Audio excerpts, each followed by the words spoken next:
Hi guys, and welcome to the Hull City vs Sunderland match review. So Sunderland have just drawn 2-2 away from home against the league leaders. Now, if you want to try and put a positive spin on this, which is what I'm going to try and do, I want to kind of look at this as if we've just put a pin in that little rut that we were starting to get ourselves in by losing 3 games on the trot, and to do it against a side like Hull, who, you know, wholeheartedly deserve to be top of the league. They're going to go up as champions.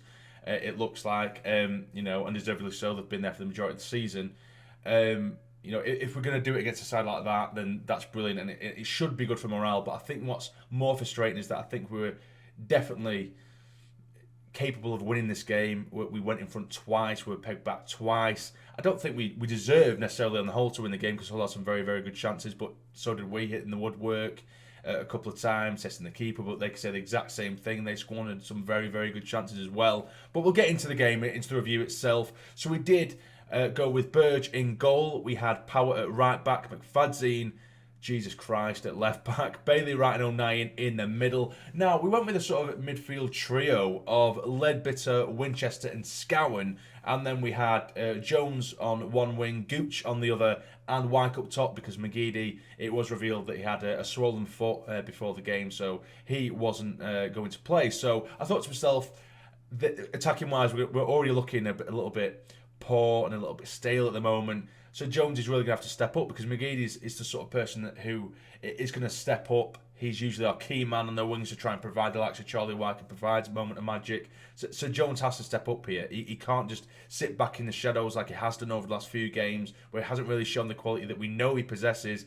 And he did very, very quickly. And what was impressive straight away, because, you know, when I saw the likes of McFadzean, which I will get onto that, by the way, probably one of the worst players I've ever seen at this football club, by the way, just saying. But I will get onto his performance in general. But when I did see the team sheet and I saw McFadzean, I also saw Scowen, I just thought, why is Lee Johnson persisting with these players, particularly Scowen, who has been awful. You know, he's been really, really bad over the last few games. I think he had a half-decent first half against Blackpool, but other than that, he's been atrocious over the last few games. He's constantly giving the ball away. Don't get me wrong, he presses really well, but then this is what I was going to get onto with the whole pressing game. So what we did with that midfield trio, we had Leadbitter sitting in front of the defence, and then that allowed Winchester and Scowen to get and push towards that final third and really press their final third. So we had 5 men in their final third. We had Gooch, Jones, Winchester and Scowen really pressing him, and Wyke as well up top, of course, and it was really throttling them at the back and putting them under pressure, and we were absolutely relentless for the opening 10-15 minutes with it, and we ended up that ended up leading to our goal. Gooch pressurising them on the right hand side towards the corner flag. He managed to get Nick in front of his man, get it off him, drive forward. It's a brilliant ball over to Jones, who arrives late at the back post. It's an excellent inch-perfect volley as well into the bottom right-hand corner. And I'm thinking, right, let's go for it, lads. But then, of course, you have to defend, which is something we didn't do particularly well all night. And I mean all night. As soon as that sort of high press started to drop a little bit, which I understand, you're going to defend anyway against someone like Hull, the top of the league for a reason, as I say. But that high press is going to drop off at points. You know, they don't have unlimited stamina. It's going to happen. It's going to drop off. It's going to press forward. It's going to drop off.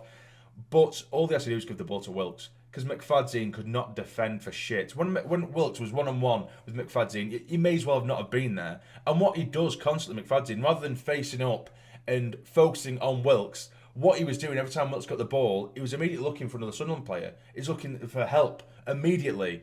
And if he did get someone who doubled up on him, he would leave him and allow someone who's miles away to go and chase him. He would let Wilkes go forward and let someone he'd let someone else track back to chase him, leaving McFadzean doing nothing, rendering himself useless.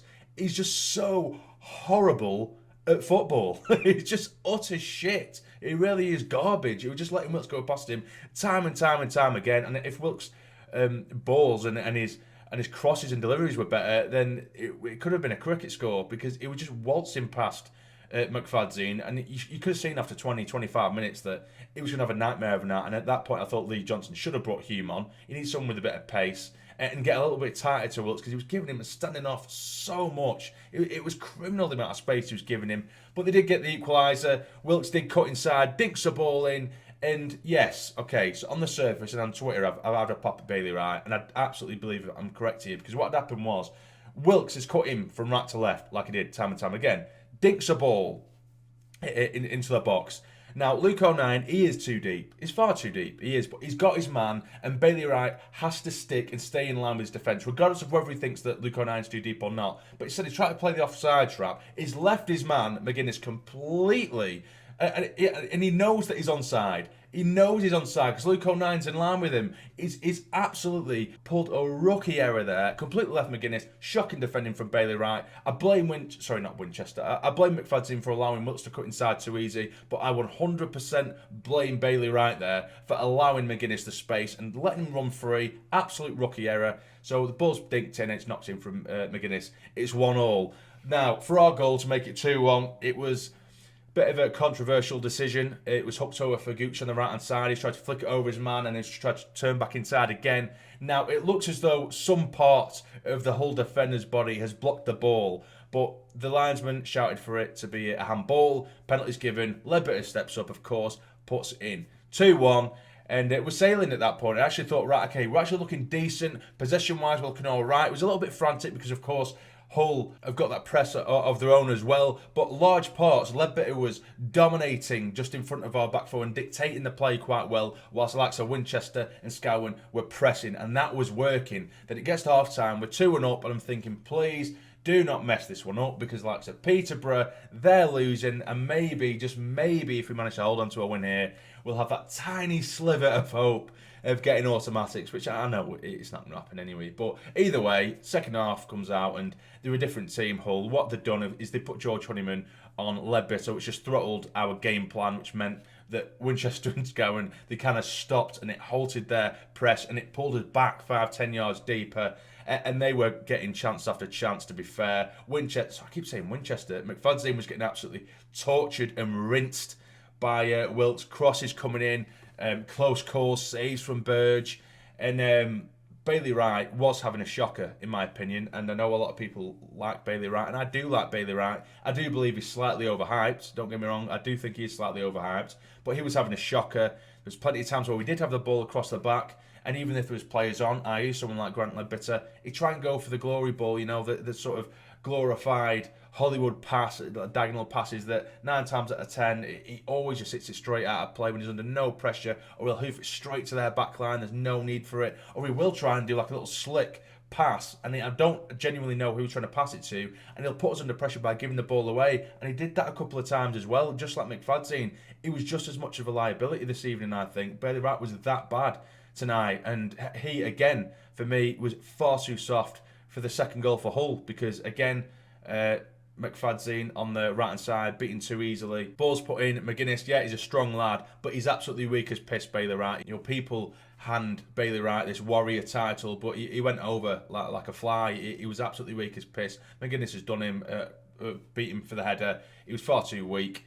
And it's 2-2. Now, for the final sort of 10-15 minutes, we did throw it at them in terms of subs, but I don't think we made the most of it. We brought, Maguire on, which is great to see. He was putting in some fantastic balls into the box. Diamond, come on, O'Brien, come on as well. Really throwing it at them. Power coming to the midfield. Ledbetter and Winchester both come off. And Gooch dropped in at right back. So we had plenty of attacking players on the pitch. But for literally the final sort of 10-15 minutes, we were just playing little triangles across the back for literally 4 or 5 minutes at a time, then eventually losing it. Hull would try and break, then we'd do it again, 4 or 5 minutes across the back. It was only the final 2 minutes of injury time where O'Brien had a brilliant header saved by the keeper at the near post. Then from the resulting corner, he's headed it onto the upright, and then there goes a full-time whistle, 2-2. So you could argue it was a fair result in the end, I guess, but it was just very, very frustrating because I felt like our midfield at times looked very good. Attacking wise, I feel like we looked okay, a little bit better, particularly given the opposition. But at the back, we are so suspect. Hume needs to start, in my opinion. I know some people question his defensive abilities, but he's a hell of a lot better than McFadzean. Bailey Wright, we don't have a centre-back replacement. And Luke O'Nien was probably the only good defender this evening, in my opinion. He didn't put a foot wrong, really. Maybe he was a little bit too deep for their first goal, but he still had his man and he was still marking well. He was winning everything in the air. He was good with his feet. But yeah, I'll take it. I'll take it. It's ended this losing run. So we need to try and get back to a winning mentality now against Accrington at the weekend, and that's how I'm looking at it now. That we just need to build a bit of momentum to get into the playoffs, because the top two is absolutely it is out the question for me, 100%. So yeah, I'll take it. A positive performance in pieces, but defensively we're absolutely all over the place. That's how I'll put it. But what do you guys think of the result and the performance? Let me know in the comments down below. But if you have enjoyed this review, please hit the like button for me. It'd be massively, massively appreciated. And subscribe to the channel if you're not already to become a fully fledged member of the Sarny Army. But for now, you take care and stay jamming.